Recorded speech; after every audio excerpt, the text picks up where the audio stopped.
Hey everyone, welcome to Three Things I've Learned. I'm Susan Dolci, and I am super excited about today's show. I am super lucky because I had a friend step in at the last moment, and I'm really excited to have my friend and colleague on the show today, Britta Albert. If you don't already know Britta, she is a spiritual transformational life coach. She offers her services, excuse me, at brittaalbertcoaching.com.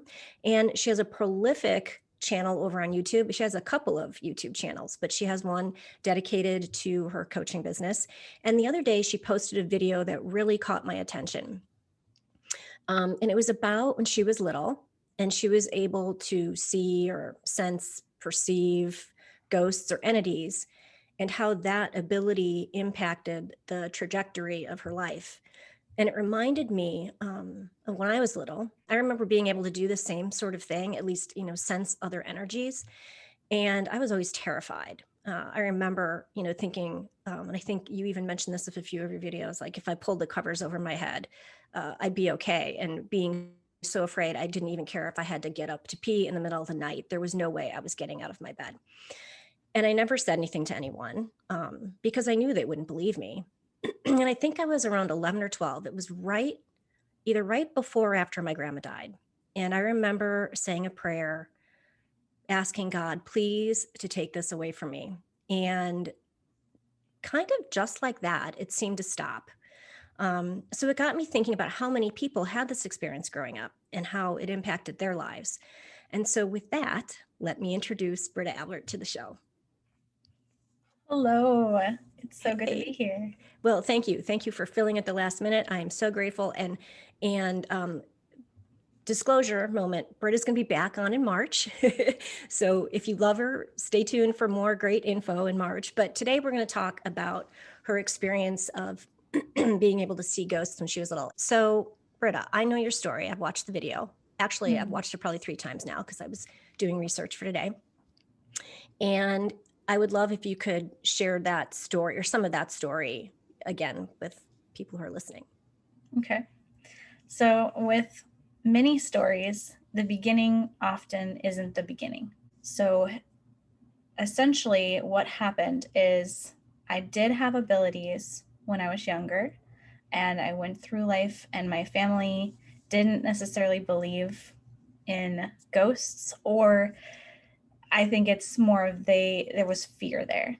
And I can't blame them because when your child is telling you that they're seeing things, you can't protect them from those things. And Right. you don't want your child to be afraid.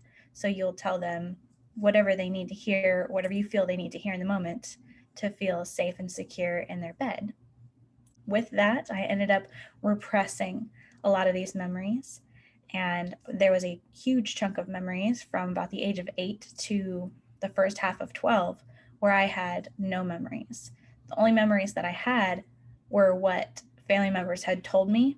And when you see pictures and you hear stories, you can kind of fabricate these fake memories in your mind. That's kind of what I had. I had these little bits and pieces of fabricated memories, hearing stories and seeing pictures of that span of a couple of years. And life went on, and I had no recollection of being able to see anything until I was 19, and my mom and my brother had passed away in a car accident. And then my brother-in-law the very next year had passed away in a car accident. And something about that event just burst everything wide open. Yeah, I bet. And I thought I was a late bloomer. I was very confused. And I tried to do research, but the internet wasn't what it is now. You didn't really have, like, Google was around, but it wasn't as strong as it is. And I didn't know how to use really the internet the way that I do now either. So when I was searching for answers of, does this happen? Do people get abilities later on in life? I would find things like near-death experiences, which did happen later on down the road, but was not applicable for that. I couldn't find anything to explain why I was 19 years old and now being able to have these abilities of seeing entities or contacting spirits, being able to communicate with spirits. I had no idea what that meant. And a couple of years later, into my mid 20s, the more healing that I did, the more trauma that I stopped running from in my life, then that somehow it did something where my mind was, it was safe. My Mm-hmm. mind allowed those memories to come back, and it was like the floodgates opened up. Yeah. And then at that point, I had full memory of the very first memory I have is playing hide and go seek with what I call angels Mm-hmm. when I was little. I remember being, I don't know, maybe 2, maybe 3, probably closer to 2 because I was still in a crib. I remember laying in the crib and looking at this little mobile thing that I had on the side of the crib rail Yeah. and playing with it and just hearing their call. Mm. And to me, when I hear my guides or angels, um, it sounds like I hear it with my physical ears, and it sounds like tinnitus. Mm. So it's like Yeah. that high pitched ringing noise. Yeah. And I definitely know what you're talking about. Yeah. yeah, yeah. Yeah. And it will get louder or quieter. And that I can tell like where they are Uh-huh. around me and how many there are. And it's very, I said this in my video, but it's very much like echolocation. Mm-hmm. It helps me identify depth perception of where they're at. And Mm-hmm. so that's what I heard. And I remember climbing out of my crib, sliding down the rails, crawling across the room, and going into the bathroom. And this was probably 2 in the morning, 3 in the morning. Nobody was awake. My parents were asleep. My sister was asleep. Yeah. And I would just, they were these balls of light. And I would just follow the sound, the ringing to the ball of light, and then it would go and disappear, and I would find it again. That was our little game of hide and seek. Yeah. Don't you wish you had a baby cam back then? I know. Wouldn't that be I don't fun? know. Do we? I don't I don't know. I don't know. Yes, but I definitely just out of curiosity, that ringing, that high pitch, I know what you're talking about. Do you hear it in both ears or one ear? I'm just curious. Because I It usually depends. only come in one ear, not both ears at the same time. So if I will hear it in both ears, if it's applicable to hear it in both ears, Okay. Oh. meaning if I'm surrounded, I'll hear it in both ears. But if they're coming from a certain Oh, okay. direction, say for example they're on the front right, I will hear it out of my right ear only. Okay. That makes sense. Okay. So I'm sorry I interrupted your story. No, perfectly fine. Yeah, with that, I mean, the positive was that beautiful memory of playing hide and seek with angels that I was able to gain. But then I also had this memory of a shadow entity that would pace my doorway. And I don't know if it was telepathy or just being able to read and feel his intention. I'm not positive what that was, but I knew that, I'd say his because it had a more masculine energy to it. Mm-hmm. But the shadow figure, it would pace by my room. I knew that its intent was destruction. It was not going to kill me. I don't know if it would have physically harmed me, but its intent was chaos and destruction. Mm-hmm. And I didn't understand until I was much older, even after the memories came back, why he would get so angry and why it would continue to get, the frustration would build and build and build because it was looking for an opening to Mm-hmm. get in, and it could not get in my room. Now, why couldn't it get in my room? My mom used to come and pray over me at night. And I realized that it wasn't so much the prayer or the words she said, but her intention as a mother, her love was, she was putting her intention of protection over me. Mm-hmm. And I don't think Yeah. she even knew the power of what Of she was prayer. doing when she would pray over me.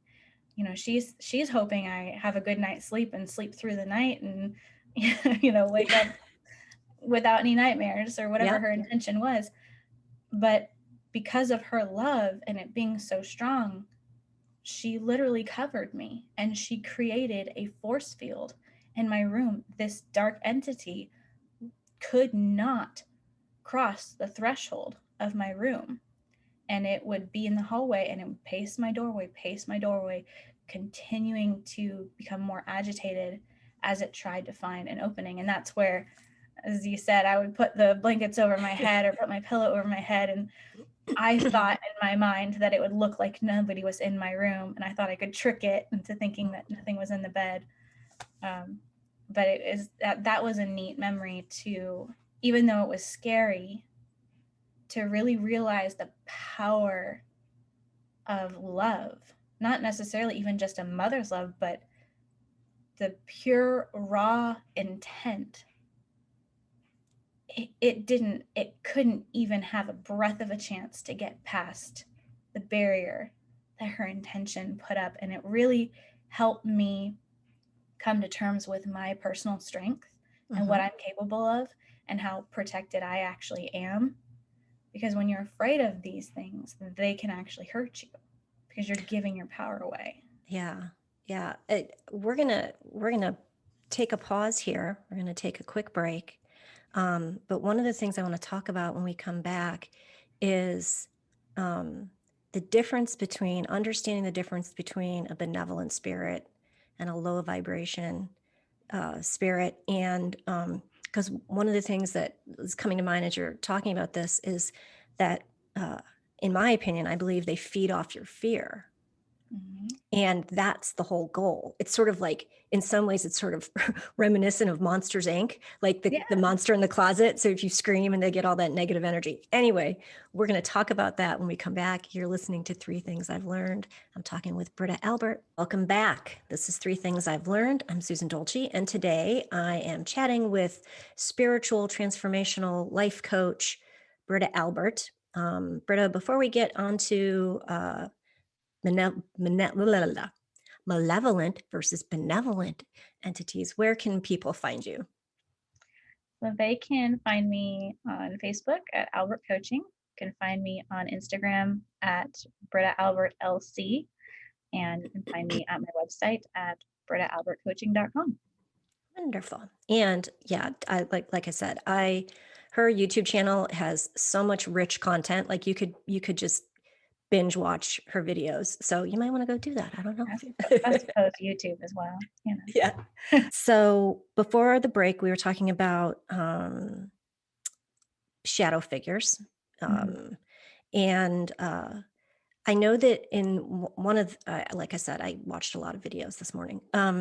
You talked about the difference between malevolent, low energy vibration entities and benevolent entities.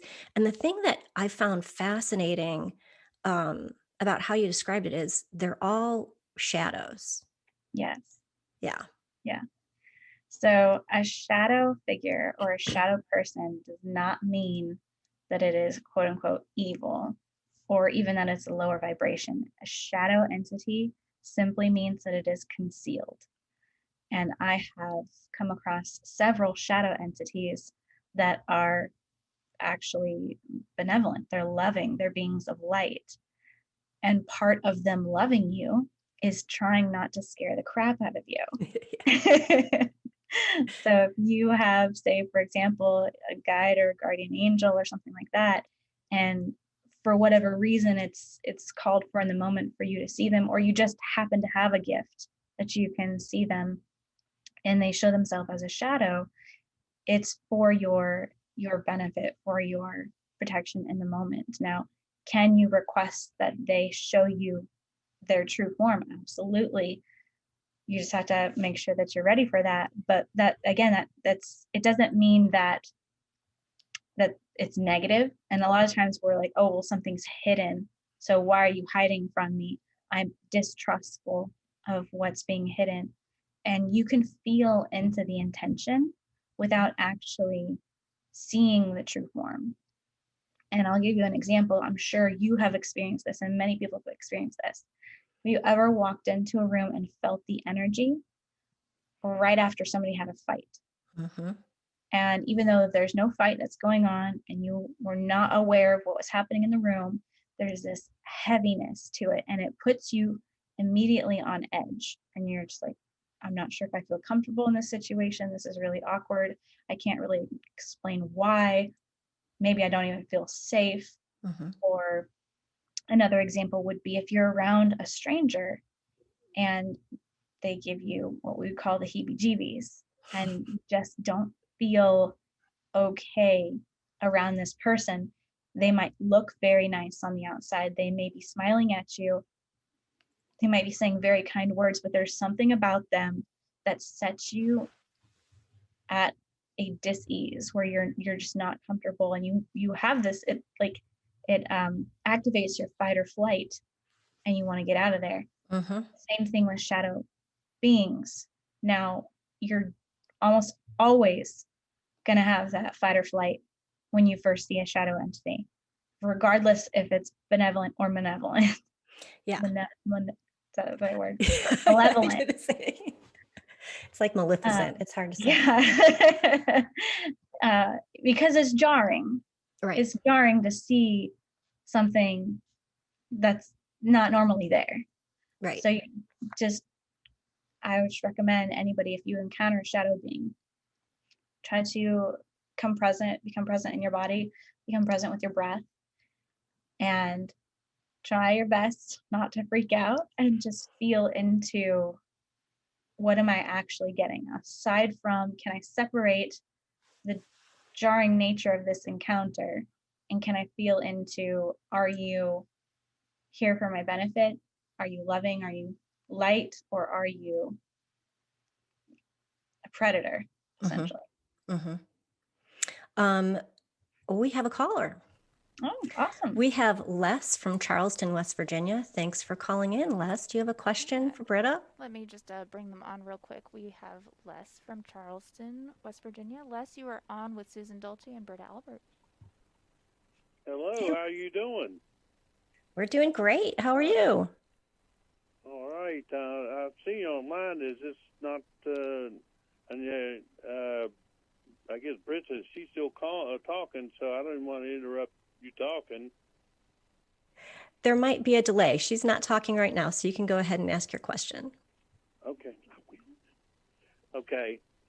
Uh, anyway, what I wanted to bring into the conversation. I know this is more of looking, trying to get people to look on the inside and learning like how to do shadowing with yourself and different things. There's different things. I try to think about mindfulness as a practice, and there's many Mhm. things that people can do, I think, to bring out the best in themselves. But if you have to be able, I think, to be honest with yourself and look at yourself more objectively,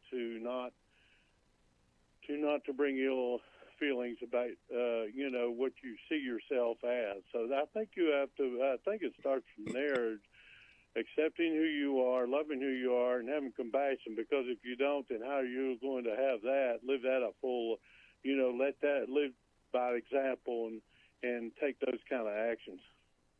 Yeah, I absolutely agree. Britta, do you have anything Oh, to add yeah. to that?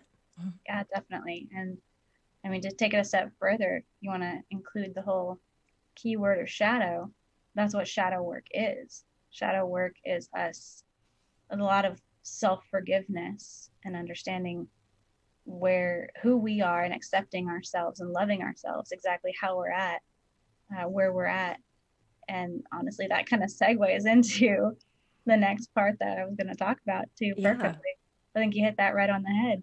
Well, okay, and thanks for taking my call, and I wish you both of you all the best doing. I hope you keep this going. I love being part of it. Well, thank you. I appreciate it. Appreciate your listening. We were talking about how a shadow entity doesn't necessarily mean it's good or bad. It just means that it's cloaked, that it doesn't want you to see itself. And if you ask to, you better be prepared. Like, I remember one of your videos you said, and I really truly believe this, that especially if it were, an angel or a spirit guide, that our brains might not have the capacity to fully see or embrace, Mm-hmm. like if they really did show themselves in their true form. But Right. when we were prepping, we were talking about how we can create our own shadow entities. Yes. Yeah. So there's way more that exist than just angels, demons, and ghosts. And most religions, well, I can't speak for most religions. I have experience with Christianity specifically. Mm. And I will preface the version of Christianity that I was exposed to was not godly, just to be blunt about it.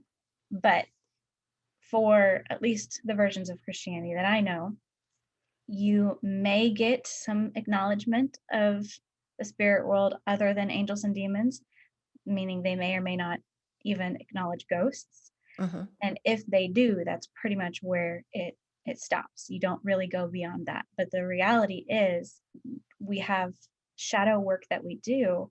What is our shadow? Mm-hmm. The shadow is not the worst parts of us. The shadow is the rejected parts of us. Mm-hmm. So the rejected part could be artistic part of you. If you are in an environment where, say, if you're a boy growing up and art is seen as girly Mm-hmm. or just unmanly, that bit might be rejected by your family, and therefore that little boy may reject it in himself. That artistic ability now becomes part of the shadow. There's nothing bad about it, but it's a rejected part of himself. So it is detached. If there's enough intensity of the energy behind what we're rejecting, it can create its own entities. And you can have multiple of them. So when I experience something like a poltergeist, something that's never been alive, either it can be an entity that was placed there with intention, or it can be, more often than not, something that was created accidentally. Mm-hmm. So if you believe that we are children of God and God is the creator of the universe, by birthright, we are creators. Mm-hmm. And you see it all the time. We create houses, we create cars, we create the clothes that we wear. We're constantly creating. We create music. We create life and miniature versions of ourselves. We are creators. That's what we do. So you can also create an entity, and it can become sentient, where it can interact with you and it can physically harm you if you give it that power. I think this is where we're talking that you can give it the power by having fear, Right. Mm-hmm. and they become more parasitic than anything else. Well, because it's the fear that keeps them. It's the fear is the juice, right? Right. Yeah. Right. I know you watched a lot of videos of mine. Did you by chance watch the one on exorcism? I did not, So but I would love to hear about that. Tell me about that. what I have found, and it does not mean that my way is the only right way, there are multiple ways to handle. But what I've found that works best for me when clearing a house or something that you would consider like casting out, I've learned to respect the free will of the entity, and I have learned to do it with love and light. Mm-hmm. When you take, for example, just your classic Hollywood exorcism, where it's super extra, Mm-hmm. and the priests are yelling at the demon and they're like screaming, and like they're approaching it in a way that's so hateful, like, I hate you, be gone, Satan, nobody loves you, nobody wants you, we cast you away, in the name of Jesus we rebuke you. That's hate. Mm-hmm. That is anger, and it is loving it. Yeah. Oh, yeah. You are feeding it. And what happens is we all have free will. All forms of energy, entities, humans, whatever. We all have free will. And you choose your path of polarity. Do you choose service to self, which is a negative polarity, or do you choose service to others, which is a positive polarity? Mm-hmm. Both forms are valid. Both should be honored because of free will. So even if there's an entity that's of a lower vibration, that's of that service to self path, if I'm trying to inflict my will upon it, then it can still feed off of that because Mhm. I'm trying to control. But and it's actually very difficult for them to hold that lower polarity. Mhm. So when Jesus came around the man with the legion in him and they begged him not to torment them, they didn't mean that Jesus was going to torture them and cast them into hell. Being in his presence, he was such a high polarity that just his mere presence Yeah. was torturous to them because it pulled them up on the positive scale of polarity that they worked so hard to maintain this lower polarity. Mhm. So when you are doing an exorcism or clearing a house or building or something like that, if you were to approach it with love and honoring their free will, they're going to leave on their own accord because they don't want to be around your love because your love is going to pull up their polarity. They're going to lose all of their ground. It is difficult when you are mad. If it's your child that is being hurt by an entity, you're probably not the right one to handle this Yeah. because you're going to be very emotionally invested and you're going to want to have vengeance and all that. But when you come into a situation and you say, how can I help you? What do you need? It's going to like cuss at you. It's going to lash out at you like an animal that's trapped in a corner. And it's going to do anything and everything that it possibly can to get away from you. Mhm. And that's when it will leave, is when it's actually surrounded by love and light. You don't have to do anything. You don't have to fight nothing. It doesn't want to lose its polarity groundwork that it's done. Mhm. So whether that is an actual negative entity or whether that's one that we've created ourselves, when it's one you've created yourself, you're really the only one that can heal that one. So I have encountered a mother who there was an entity that was scratching her 4-year-old son. But she was miserable in her marriage and she hated her husband. Mhm. And every time he was home, the attacks were worse. And it's because her anger and her bitterness towards her husband, she didn't want to acknowledge it was there. So she pushed that, she rejected that part of her. And every time he was home, she fueled it and she gave it more anger Yeah. and more rage. And it went after the weakest, which was her son. And the This is only way for fascinating. her to heal, the only way to stop that entity would be for her to get counseling Mhm. and to heal. If she can't heal the marriage, I'm not one who says that you need to stay if it's a bad situation. Mhm. For her, if she could not heal the marriage and she could not heal herself, and she tried, if that's what she even wanted, she needs to leave. That Yeah. union isn't a union anymore. Mhm. So it's sort of like you almost need to integrate that lost facet back into yourself Yeah, and love it to death to make yeah, it. yeah, Yeah. yeah. So ultimately, love is whether you're doing an exorcism or whether it's your own shadow that you've created, self forgiveness, self love. That's ultimately what it comes down to.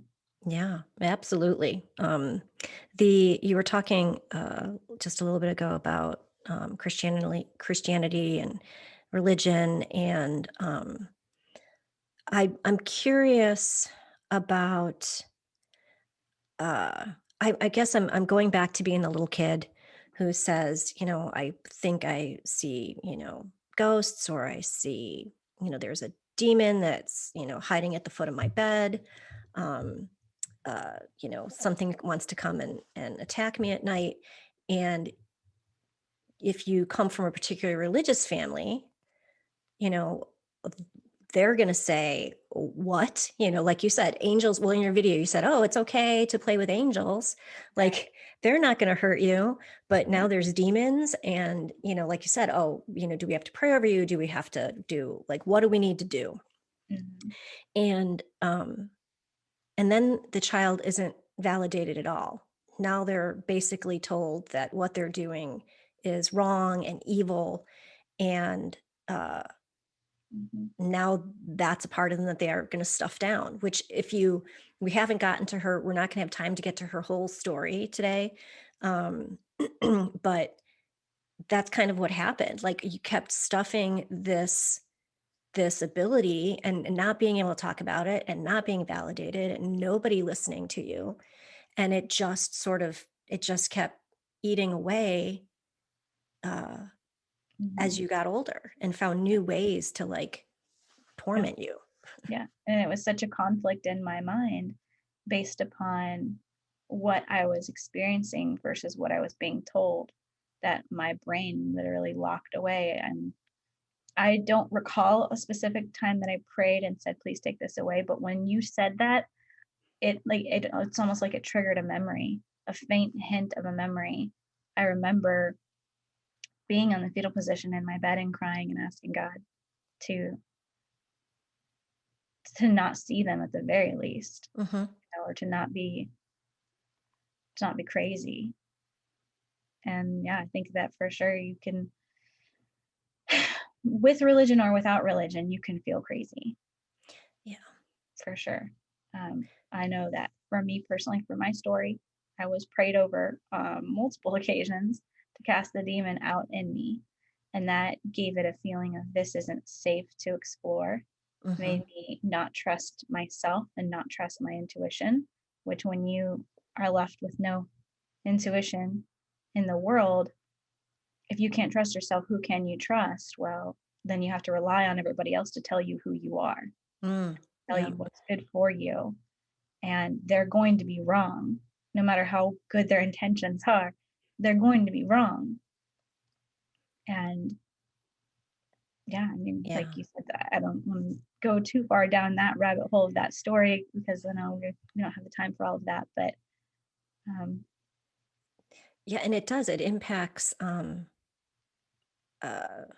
like you said, not just your intuition, but like trusting yourself. And you also talked about how incredibly lonely it was to have this ability, not being able to talk to anybody about it. I'm sure there were a bunch of other kids you probably could have talked to, but who dares to do that? Because especially when you're in middle school or whatever, you're not going to tell anybody that, because now you're the crazy one in middle school, not just the crazy one in the family. Right. And I went to a Christian private school as well. Oh, so double down. Yeah, even more so. You don't talk about that. You don't talk about anything that makes you seem like you're a bad person or would be labeled as bad. And I think that was kind of the thing, is there's so many taboos that even at that Christian private school, even listening to secular music, anything that was not Christian music, you were a bad person, and people didn't necessarily want you like playing with their kids. So there was a lot of being locked up within myself of not sharing.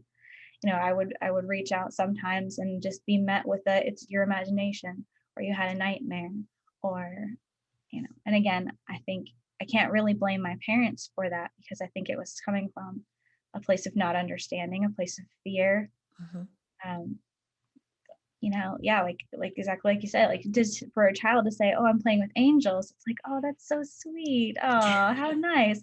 And you say, well, there's a demon that's pacing my doorway, they're like, oh my gosh, no, like, you're okay, don't worry about it, like, that's not real. Right. Angels can be real, but no, not the dark, mean, shadowy figures. Right, because then what does that mean for us too? I think that there's kind of a unspoken reflection as a parent, perhaps, of if there's a demon in our house, is it because our child is a magnet, or is it because we brought it here because of our behavior and our, whatever. I can't exactly ask my mom because she's no longer with us, but potentially is there fear from your own guilt, of your own attempts to hold yourself to this level of, for just that, what we were talking about, Christianity. So what's your advice for parents who their kids have come to them and maybe, said the same thing. I play with angels, or, because I think the worst thing we can do is tell them it's not real. Mm. I remember my oldest daughter is highly, highly creative, and she used to, I think she's still afraid of the dark. Anyway, if she's listening, she will get mad at me. Anyway, but so, like you have like, I had like ghost spray, and I had a song that I would sing, before she would go to bed. And because I didn't want her to think, that, because I didn't know, that none of it was real, or, oh no, that's just all in your head. Or, and that sometimes that makes it even worse. Like, Yeah. I'm making that up in my head. Now, what does that say? So, I mean, do you have any advice for parents? I do. I would say the best thing you can do is listen. When my daughter's never really said anything, but my son has multiple. Since he was about 2, he would talk about hearing people talk in his room. He's told a couple other stories over the years, and stopped about the time where he was about 8 or 9. He's had other experiences, but really what I did when he was little is I did not lead him, Mm, because I wasn't sure what was childhood imagination and what was real. And I was still in a point of healing myself. mm-hmm.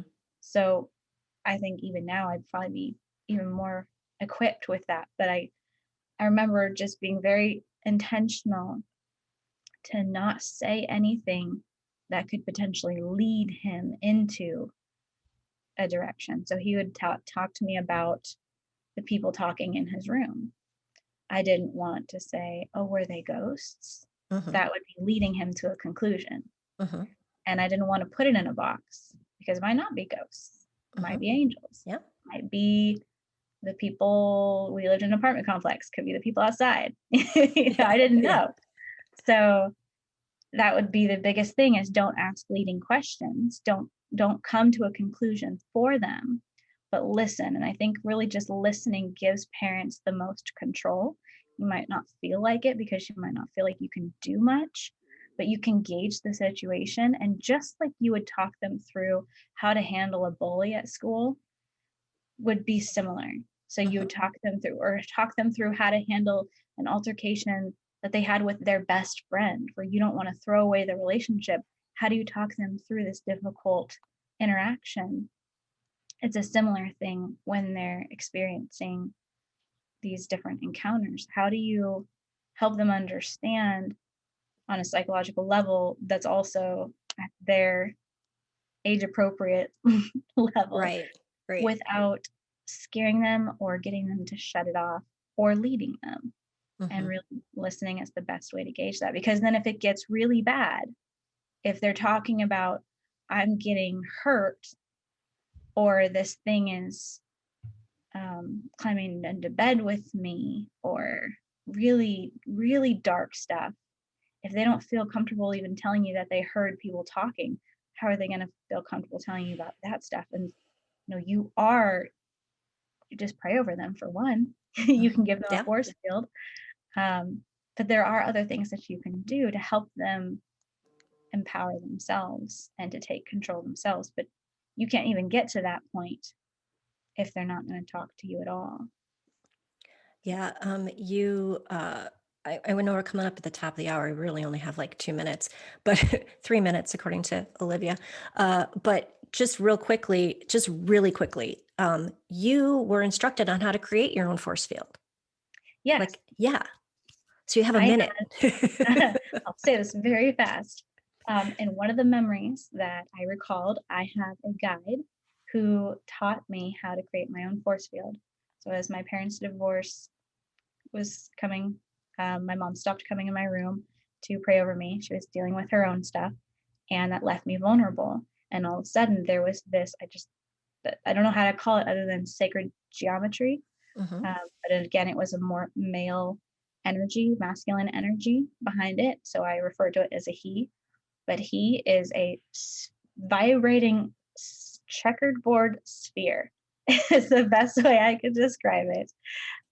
He floats around, and he can be super, super small, or he can be bigger in size.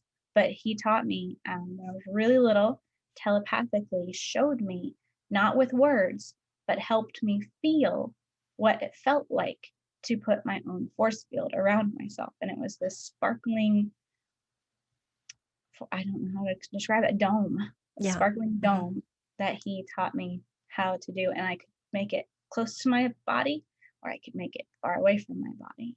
And to this day, I saw him today, actually. I still see him. So.